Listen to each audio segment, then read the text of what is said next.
Level 1. You are 20. You make almost nothing. It's a Tuesday night. The apartment is quiet. There's a laptop open on a folding table and a mug going cold beside it. You type in a number, $500, once a month, automatic. It doesn't feel like investing. It feels like losing $500 you could have spent on something real. Because $500 at 20 is a lot. It's a month of groceries, it's rent in some cities, it's a weekend you'll never get back. You almost don't do it. Your thumb hovers. The cursor blinks. Marcus is the same age, same job. He started the same week you did. You tell him what you're doing. Marcus laughs. Not cruel, just sure. $500 a month? At our salary? He shakes his head. I've got time. I'll start when I'm making real money. I've got time. He believes it the way you believe the sun comes up. You do not know it yet. But the number you just typed will one day be worth more than everything Marcus ever saves. You won't see how much until the end. For now, it's nothing. After a full year, you have about $6,000. It doesn't change your life. It doesn't even feel like progress. You watch the balance sit there, small and stupid, and you almost cancel it. But you don't. You let the 500 go, every month, into the dark. The first rule: the money you invest at 20 isn't supposed to feel like much. It's not buying you anything yet. It's buying you time. And time is the only thing you can't go back and get. Level 2. You are 25.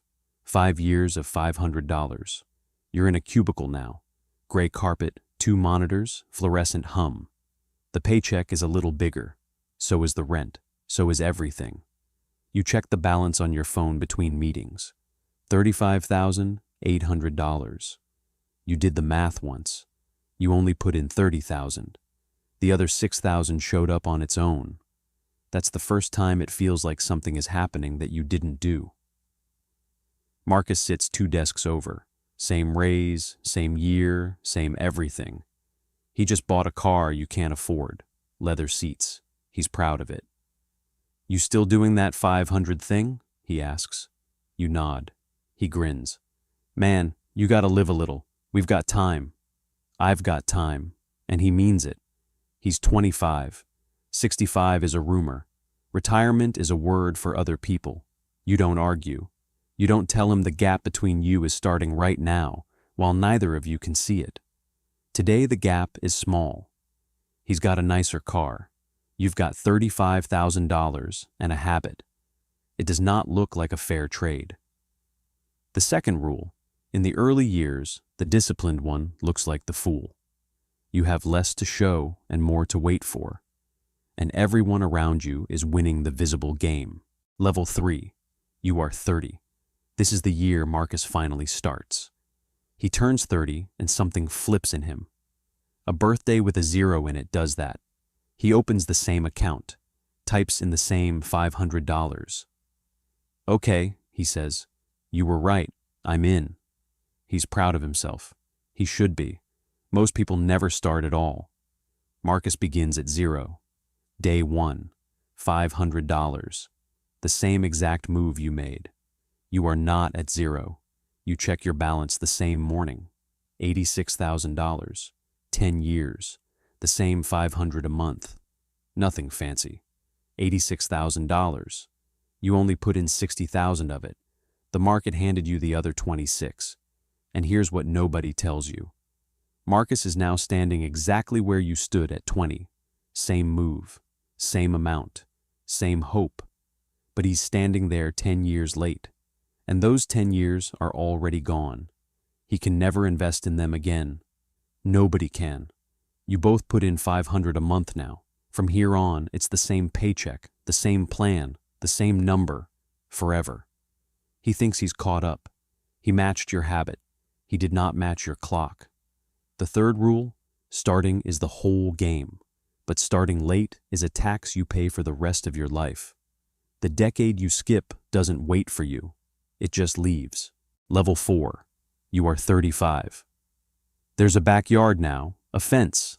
Bikes on their sides in the grass. Marcus lives 4 houses down.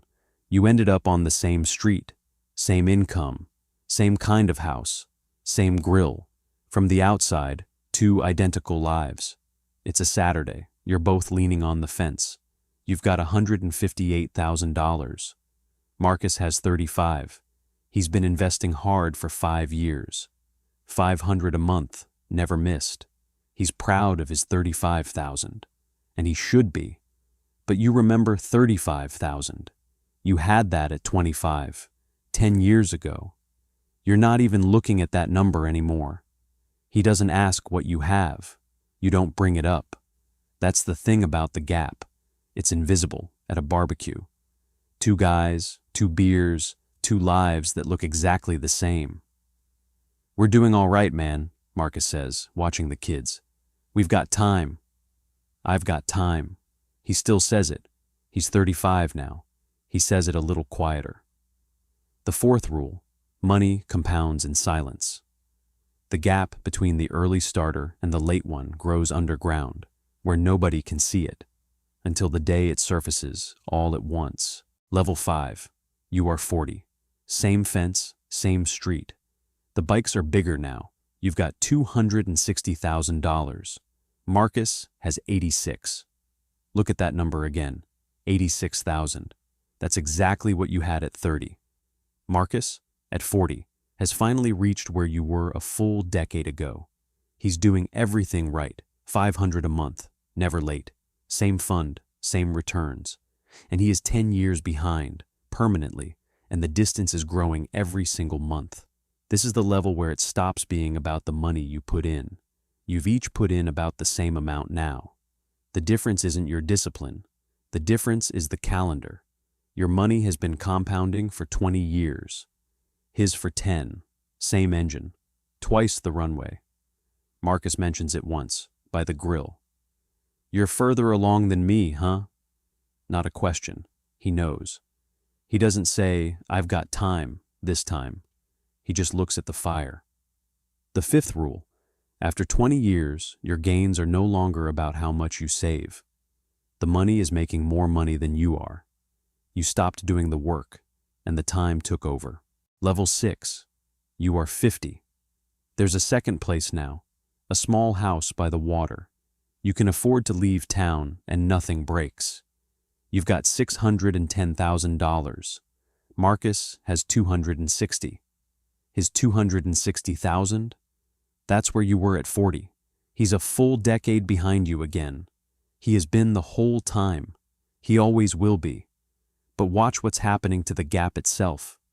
At 35, you were ahead by about 120,000. Now you're ahead by 350,000. The gap isn't just big. The gap is growing faster than Marcus can save. He puts in $6,000 a year, like always. And every year, the distance between you grows by more than 6,000, without you lifting a finger. He can't outsave it anymore.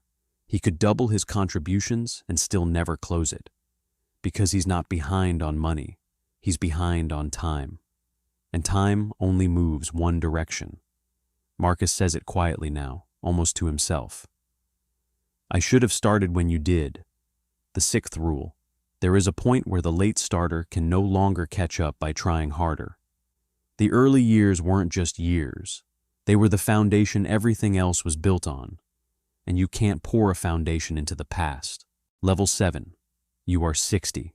The porch, the water, the quiet. This is the level money stops being loud. No new cars, no announcements, just calm.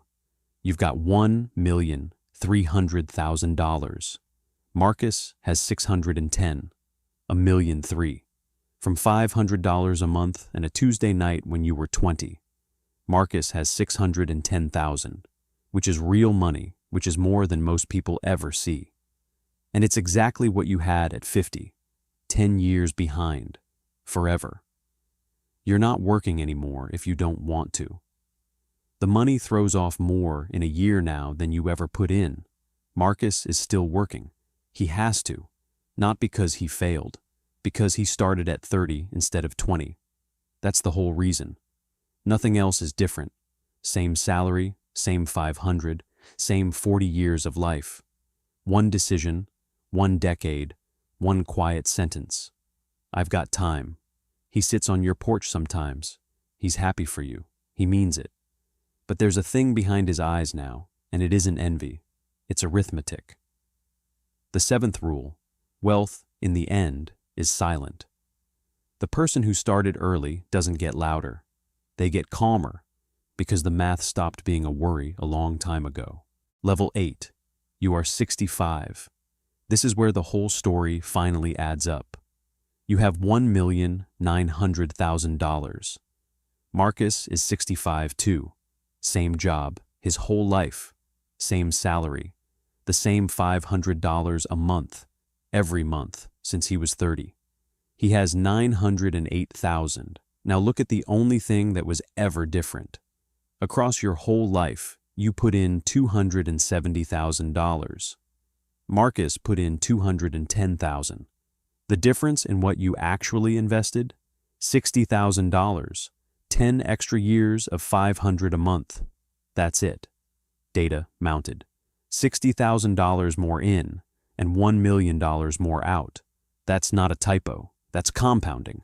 60,000 extra dollars, given enough time, became a $1 million difference. Not because you earned more, not because you picked better, not because you tried harder. You started 10 years sooner. That's the entire story. Marcus looks out at the water. He doesn't say, "I've got time," anymore. At 65, that sentence finally ran out. The eighth rule, the heaviest one.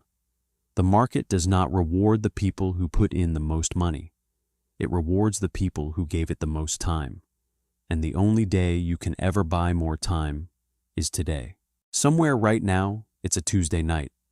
There's a kitchen table, one bulb, a laptop, a mug going cold. Someone 20 years old is sitting there, looking at a number, $500, and it feels like too much. It feels like a weekend, a car payment, a month of living. Their thumb is hovering. The cursor is blinking. And somewhere down the street, there's a friend laughing, saying the easiest sentence in the world. You've got time. Here's the truth the whole story was built to tell you. The difference between 1.9 million and 900,000 wasn't income. It wasn't intelligence. It wasn't luck. It was 10 years. And those 10 years were only ever decided on one ordinary night, by one small, boring, terrifying choice: to start now or to start later. Marcus is not a cautionary tale. He did almost everything right. He just believed he had time. So here's the only question that was ever on the table. You're sitting at it right now, whether you can see the table or not. The $500 isn't the decision. The decision is the date. Whether you type it in tonight is up to you.